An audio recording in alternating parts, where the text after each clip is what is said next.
সময়ের সাথে সাথে সবকিছু বদলে যায়। এই যেমন একটা সময় টিচার্স ডে সেলিব্রেশন হতো 10-20 টাকা চাঁদা তুলে, গিফট ডেকোরেশনের পরও টাকা বেঁচে যেত।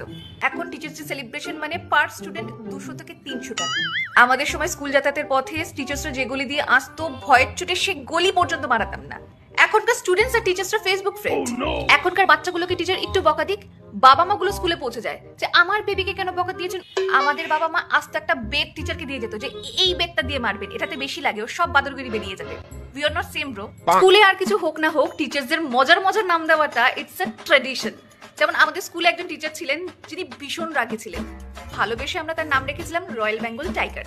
আর একজন টিচার ছিলেন ক্লাসরুমে এসে আমাদেরকে পড়া দিয়ে সোজা ঘুম, নাম দিয়েছিলাম সুপ। তো আপনিও ঘিরে। আরেকজন ছিলেন যিনি ক্লাসে আসলেই বলতেন এটা কি ক্লাস নাকি মাছের বাজার। সিলেবাস শেষ হোক না হোক, মিডিল লেন্থ 1 ইঞ্চি উপরে উঠলে তুমি শেষ। চুলের লক্স একটু যদি বেরোয় তাহলে তুমি গন কেস। ধরো তুমি পড়া করে এসেছো, হাত তুলে তুলে এভারেস্টের শিখায় পৌঁছে গিয়েছে, মুখ থেকে ঝুলছে উত্তর, তোমাকে জিজ্ঞেস করবে না, তাকে জিজ্ঞেস করবে যে হাতটা তোলেনি। যেদিন আমি পড়াশোনা করে যেতাম না, সেদিন আমি ইচ্ছে করে হাত তুলতাম যাতে আমাকে না ধরে। তবে এখন বুঝি টিচারদের সেই মস্ত মস্ত বকার পেছনে কতটা ভালোবাসা লুকিয়েছিল। যারা ছোট থেকে বড় হওয়ার পথে আমাদের শাসন করেছেন, ভালোবেসে গাইড করেছেন এবং মানুষের মতো মানুষ হওয়ার জন্য মোটিভেট করেছেন। সেই মানুষগুলোকেও থ্যাঙ্কস যারা জীবনের প্রত্যেকটা স্টেজে আমাদের কিছু না কিছু লাইফ লেসন শিখিয়েছেন। Happy teachers day.